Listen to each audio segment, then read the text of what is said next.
Bonjour et bienvenue dans cette nouvelle vidéo dans la série des tableaux de déclinaison que j'essaie de vous expliquer le plus simplement possible, naturellement. Alors tu as peut-être raté les dernières vidéos que j'ai faites, on a commencé à compléter ce tableau. Je t'invite à aller les revoir en cliquant sur le petit i. Essaye de les regarder dans l'ordre, ça te permettra de comprendre la logique et de mieux suivre ce que je vais t'expliquer dans cette vidéo aujourd'hui. Donc petit rappel, on a trois genres en allemand, c'est pas juste féminin, masculin, le et la comme on a en français. On a en plus le neutre, et puis on a le pluriel qui n'est pas un genre en soi, mais qui se décline de la même manière, peu importe si c'est un pluriel d'un nom masculin, féminin ou neutre au départ, le pluriel c'est toujours pareil, donc ça c'est super pratique. Ensuite on a 4 cas, le nominatif qui est donc pour le sujet, l'accusatif qui est pour le complément d'objet direct, je mange quoi, je fais quoi, le datif pour le complément d'objet indirect, et c'est ce qu'on va voir dans cette vidéo, et le génitif pour le côté de la possession, c'est acquis, etc. Alors, on a déjà vu la dernière fois la casserole, on a vu que tous les œufs sont dans la casserole, on a vu que partout ailleurs il n'y a que des N. Si ça te dit rien du tout ce que je suis en train de te dire, alors vraiment, va voir les autres vidéos d'abord parce que tu comprendras beaucoup mieux. J'ai expliqué ça calmement, simplement, dans les vidéos précédentes cette série. Aujourd'hui, on va donc voir le datif. Alors le datif, il faut savoir qu'il est toujours là après certaines prépositions. Par exemple, aus, bei, mit, nach, seit, von, zu. Tu les as peut-être appris à la suite, aus, bei, mit, nach, seit, von, zu. Sinon, ça pourrait être intéressant de les apprendre, puisque après ces prépositions, quand tu vois dans un texte, ou dans une phrase, ou quoi, tu vas toujours avoir le datif. Et on va avoir le datif aussi avec certains verbes. C'est la même chose d'ailleurs pour l'accusatif, qui est suivi après certaines prépositions, et le datif, et aussi après certains verbes. J'en ai parlé aussi là-dessus, j'avais fait toute une série aussi de vidéos sur les prépositions suivies parfois du datif, parfois de l'accusatif. Je t'invite à aller voir ma playlist sur YouTube, une playlist spéciale sur la grammatique, donc grammaire, tu l'avais compris je suis sûre. Et donc tu verras, j'explique tout ça vraiment en détail aussi. Donc aujourd'hui, on va voir la déclinaison des articles avec un adjectif aussi au datif. On va prendre un verbe qui est toujours suivi du datif et qu'on utilise aussi souvent, c'est le verbe helfen, aider. Quand on aide quelqu'un, en français, on aide quelqu'un, d'accord? Alors qu'en allemand, on va aider à quelqu'un, d'accord? J'aide à ma maman, voilà. En fait, on ne peut pas le traduire, mais en allemand, le verbe helfen est toujours suivi du datif. C'est pour ça que par exemple, si tu veux demander de l'aide, tu vas dire können Sie mir helfen et pas mich, parce que mich c'est l'accusatif. Können Sie mir helfen? Kann ich dir helfen? Est-ce que je peux t'aider? Kann ich dir helfen? Et donc si tu aides quelqu'un, eh bien, et que tu dis je suis en train d'aider cette dame par exemple, tu vas utiliser le datif et donc l'article va un peu changer. On a vu pour l'instant que féminin et neutre étaient restés toujours pareil, d'accord? Que ce soit le sujet ou que ce soit l'objet de l'action qui se passe, que ce soit le chat qui mange la souris se fait manger, c'est l'objet, donc accusatif, ça sera toujours dit. On avait vu ça dans la dernière vidéo, là je vais un peu plus vite, mais on l'a vraiment expliqué en détail dans la dernière vidéo. Du coup, ici, on a le datif. Donc c'est par exemple, si tu aides une dame, tu vas utiliser le datif. Et tu vas pas dire ich helfe die Frau, d'accord, beim Tragen, parce qu'elle a besoin d'aide à porter ses affaires, par exemple. Mais l'article va changer, ça va plus être die. Alors il faut que je retrouve le stylo de la bonne couleur, je l'ai. L'article va changer, c'est pas ich helfe die Frau, ça c'est faux, puisque helfen est toujours suivi du datif, mais ça va être ich helfe der Frau, d'accord, puisque c'est le datif. L'article au féminin devient der. Ich helfe der Frau.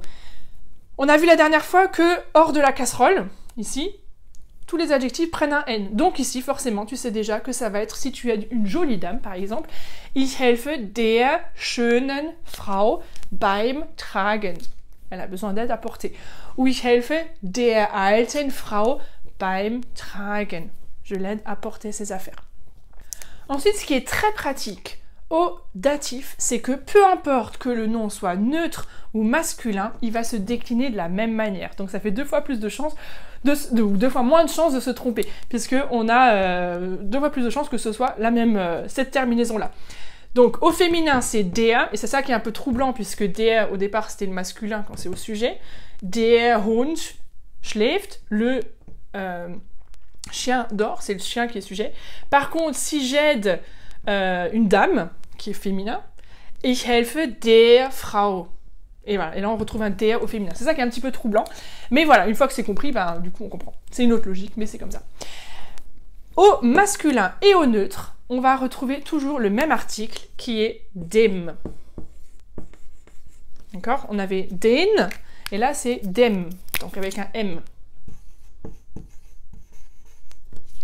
Donc, par exemple, der Mann, c'est masculin. Mais si tu es en train d'aider un homme, ich helfe dem Mann beim basteln. Je l'aide à faire son bricolage. Je suis très cliché. Ich helfe dem Mann beim tragen. Il a peut-être besoin d'aide aussi pour porter. Ich helfe dem kleinen Mann. J'aide ce petit homme. Il a besoin d'aide pour porter. Ich helfe dem kleinen Mann beim tragen. Si le nom est neutre, par exemple das Mädchen, la petite fille, la fillette, c'est das Mädchen en allemand. Oui, la fillette, c'est neutre, parce qu'il y a des terminaisons chen, dont je te parle souvent dans mes vidéos. C'est un peu troublant, mais la fillette, c'est neutre en allemand. Donc, das Mädchen. Si tu es en train d'aider une petite fille, ich helfe, suivi du datif, dem Mädchen. Ich helfe dem kleinen Mädchen beim Tragen. Cette petite fille-là, je suis en train de l'aider à porter son sac. D'accord? Ich helfe dem kleinen Mädchen beim Tragen. Ok? Donc ça, c'est pratique parce qu'au masculin ou au neutre, on a toujours dem. Là, le pluriel nous fait un truc, je sais pas pourquoi, mais c'est comme ça. Il aurait pu se mettre avec le féminin, d'accord? Ça aurait été sympa de mettre der, pareil. Il aurait pu se mettre die, comme ça il restait die tout le temps. Bah non, tu sais pas pourquoi, mais c'est comme ça. Le pluriel ici prend den. Je pense qu'à mon avis, il avait envie de piquer aussi un truc au masculin.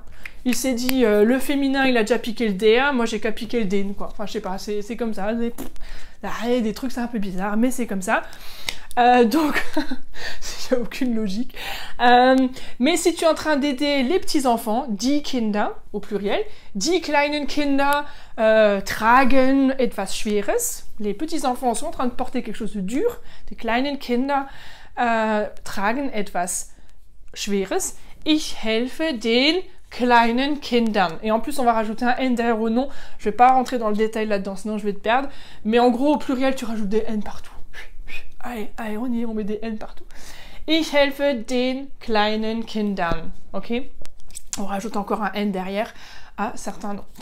Alors bon, ça, c'est un peu le truc, un peu prise de tête, mais c'est pas grave. On s'en fiche un petit peu. Si tu oublies un DN, je suis sûre qu'on te comprendra quand même. Et c'est le but de ce que je veux t'apprendre ici, c'est d'avoir un peu de laisser aller et finalement de chercher à se faire comprendre. D'ailleurs, à la fin de cette vidéo sur les tableau de déclinaison, je te ferai une révélation. Bref, petit teaser. Donc, on a vu ici comment ça se passe avec le datif, dem, der, dem, den. D'accord? Retiens que le masculin, moi j'aime bien retenir que le masculin il se complique de plus en plus. Les mecs, ils sont chiants, en fait, hein, voilà, ils se compliquent à chaque fois. Hein. Au début, c'est der, après c'est den, après c'est dem, et tu vas voir qu'ici, ils changent encore. Hein. Non, mais ils peuvent pas faire des trucs simples, les mecs, c'est con. Alors que nous, les filles, tu vois, c'est quand même plus simple. On a die, der, et là, tu vas voir que c'est pas compliqué non plus quand on verra sur le génitif. Les neutres, bon, bah, ils essaient de faire un peu comme les gars, mais ils n'y arrivent pas trop. Donc, au début, ils font un peu comme les filles. Das, ils restent pareil. Et après, ils disent, ah, les gars, ils ont changé, ben, on va changer aussi. Alors, dem, et puis tu verras après. Le pluriel, au début, Zinou, on va mettre die et des N partout, ça va être plus simple. Et puis après, sur la fin, ils se sont dit, ouais, bah, vas-y, nous aussi, les autres, ils font ce qu'ils veulent, nous aussi, on va y aller, quoi. Bon, voilà, c'est un petit peu ça, les tableaux de déclinaison et des articles qui se disent, ouais, je vais faire ce que je veux. Mais j'espère que ces vidéos t'aident quand même à mieux comprendre ça. Alors, tu peux utiliser le datif, on le retrouve quand même assez souvent, donc après certains verbes, comme on a vu helfen, ou après certaines prépositions. Par exemple, mit, ça c'est mit avec, c'est une préposition qu'on utilise tout le temps. Donc tu auras vraiment besoin du datif. Par exemple, si tu vas si tu vas aux courses, par exemple, faire les courses avec le monsieur, parce que bon, après on peut préciser avec le père, par exemple. Ich gehe mit dem Vater einkaufen. Je vais avec le père faire les courses. C'est un peu bizarre comme phrase, mais c'est pourquoi pas. Ich gehe mit dem Vater einkaufen. Ich gehe mit der Mutter einkaufen. Je vais faire les courses avec la mère. Ich gehe mit dem Mädchen einkaufen. Ich gehe mit den Kindern einkaufen. Tu vois? Du coup, dès que tu as mit, il faut que tu penses au datif. D'accord? Alors, tu as une chance sur 2 que ce soit dem, parce que tu en as quand même 2 sur 4 où c'est dem. Et si c'est féminin, c'est der. Si c'est pluriel, c'est den. C'est là où c'est un peu relou. Mais voilà, au datif, au pire, tu essayes dem. Ça peut le faire. Voilà. Allez, dans la prochaine vidéo, je t'expliquerai rapidement le génitif, parce que comme je te l'ai déjà dit, le génitif, on peut quasiment s'en passer. Il faut quand même savoir un peu comment ça fonctionne. Et surtout, je te ferai une révélation qu'il faut absolument que tu ne loupes pas. Donc abonne-toi, mets un petit plus, mets un commentaire, écris-moi bien sûr une phrase, au moins, mais 2, 3, 4, 5, autant que tu veux, en utilisant le datif. Mets-moi ça dans les commentaires, je me réjouis de te lire. Et à très bientôt pour la dernière vidéo. On y a bientôt réussi à parler de notre tableau de déclinaison. Allez, tschüss, bis bald!